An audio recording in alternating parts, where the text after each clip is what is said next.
All right, RV walkthroughers, I got another unique one for you.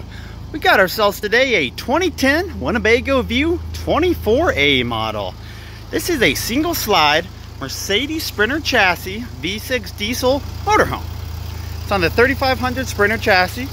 And as you can see, we got your motor compartment right here.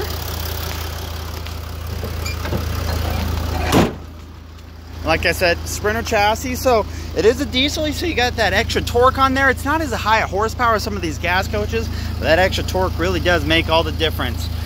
Let's see, you got 16-inch tires, it looks like. Now this coach, it's not full body paint, it is decals, so there are stickers, but you know, this looks like this owner kept it, you know, honestly, probably in garage parking. This thing is pretty clean. Here's your first storage compartment, nothing too crazy. That's one thing about these little B pluses, Class C's, whatever you want to call them. The storage on them is nothing like a Class A, but hey, at least there is something. You do have an electric awning. I didn't put it out because I'm pretty close to this here fence. Our lot boy, I think, needs a stiff tune-up on the way he does this. 3200 generator. A little dump station hydraulic. Drain areas. Here's the back cover. You do have a backup camera and a ladder up. Now, of course, only being 25 feet, this guy is a single AC unit, which a 1 AC will work just fine for this size. Now, a couple other storage compartments on this side. Oh, man. Whew. All right, there we go. So you got hydraulic, you got your 30 amp power service with the plug-in right there. No wonder I don't have my AC on. It's not plugged in. A couple input connections. Nothing too crazy, but a little bit of storage. And then you do have one more. This is just a regular storage compartment. A decent amount of room. A little bit more of a pain to get to, being under the slide, so you do have to bend down. That being said, extra storage is always a must. Now, of course, you do have a front door. Nice feature. Now this thing, I just noticed this. This is really cool. You know, usually you'd have like a little shade or something that wraps around to give you some blackout. This one doesn't have that, but it does have a cool little shade. And I love how it's on like a little curved track. Very, very cool. You got that on both sides too. It's not just the driver's side. So if the passenger wants to take a little nipper napper, not have sun in their eyes, that is possible. Electric steps in, then 2 more steps. You got some batteries under that compartment. Let's shut this. Right when you walk in, you do have your battery disconnects, your on and retract, and then a couple lights. And then, just take a quick peek. Look how unique this guy is.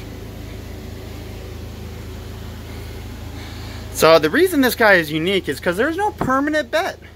It's a rear kitchen, rear bathroom model. And your main sleeping area is the overhead right there. Now the overhead lifts up so you can get into the driver's seat without giving yourself a concussion.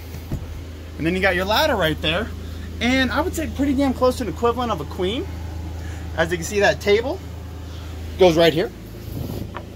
I like how they have it hidden. I honestly didn't notice it at first. But, so that's why it's so unique. That's your main sleeper up here, which a little bit different. I mean, you know, if you're a little bit older, it might be tough to get up into the bedroom area. All right, so our unit, 56,000 miles, not too bad by any means. It is a diesel, like I said. I mean, diesel's just, that's one of the last things you need to worry about. The only thing different here that, you know, from a standard Sprinter is you got the radio power and then the battery boost down here. If you are running out of power and can't start it, you can click that battery boost and pull some of the house batteries. Little glove box. Another door for the passenger.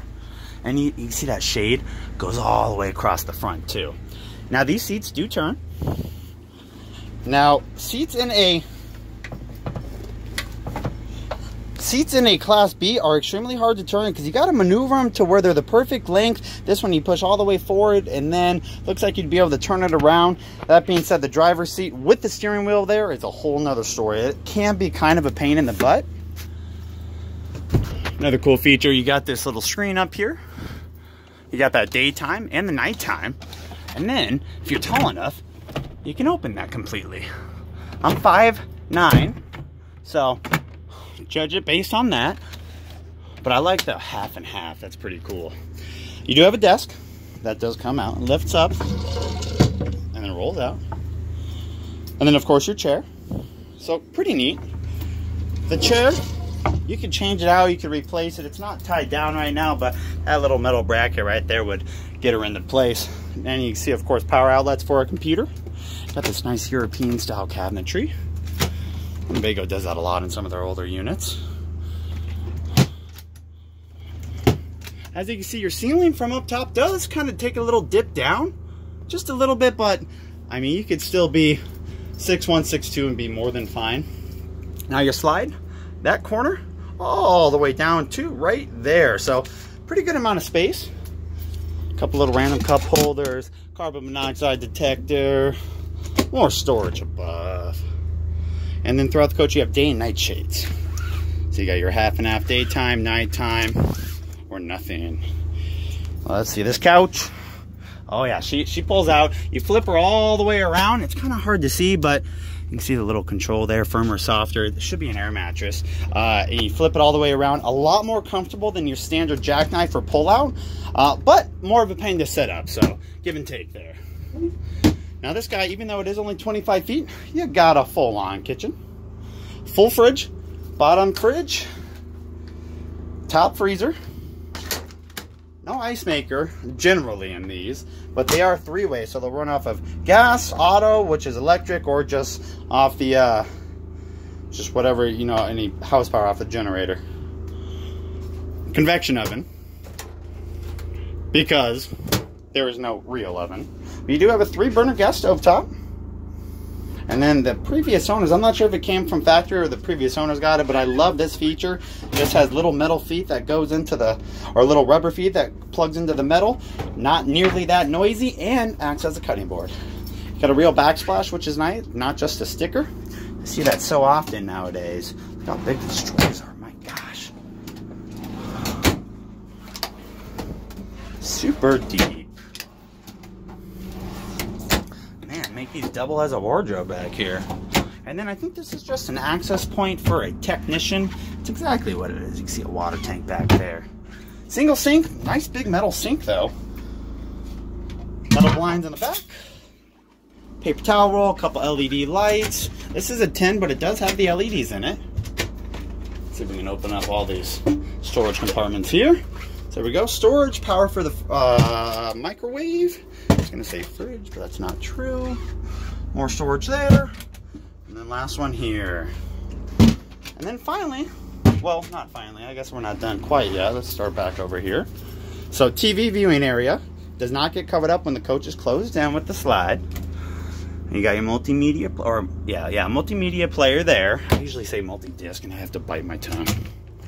Storage above. Perfect size for a whole lot of VHS tapes. And as you can see, you do have some kind of speakers spread throughout. And I could have sworn there was a couple more somewhere. Maybe it is only 2, but you have a couple speakers, which is nice. Here is your main wardrobe. And it does have that cool little fancy light right there. Not the craziest big storage or wardrobe, but for the size of the RV, it's really not too bad. There's the leg for the table up top. AC, don't worry, I'm only dying a little bit. Level tests, let me show you. Water pump on, water heater, generator, 105 hours. She's up there. Master slide control, slide switch, water tank. That's it. Finally, you got your rear bathroom. So kind of interesting, it's in the rear of the kitchen, and the door doesn't open a super wide amount, but it opens just enough to where you can get in. China toilet on a raised pedestal. So kind of nice. Little baby, let's go in here and shut the door, give you an idea. Little baby sink, nothing too crazy, but not the smallest I've seen, believe it or not. A little bit of storage under the sink, towel rack down there. And we got some storage above the toilet. Fantastic fan. One thing I do love, AC vented, and furnace down there. Now it's got a pretty unique shower. It's small. I'll be straight up with you. I'm, like I said, 5'9". I cut it close. Give you a good idea. 4 or 5 inches maybe extra. So if you're 6'1", 6'2", I hope you're pretty skinny. You can bend your knees a little bit. But you do have this very interesting screen door. So what's cool about this is it's very basic. You know, it's easy to get back hinged on if anything happens, easy to replace. But if you don't grab this correctly, it just launches out of your hand. It makes a very loud noise. So something to point out, nothing too big, but hey, once again, that was another quick walkthrough of our 2010 Winnebago View. It's a 24A model, single slide, Dodge Sprinter chassis, Mercedes motor. Get you outside, see that nice, beautiful exterior one more time. And there she is. If you have any questions, do not hesitate, comment down below. Try to get back with you. And thanks for sticking around for another RV walkthrough. Hope you guys have a great day.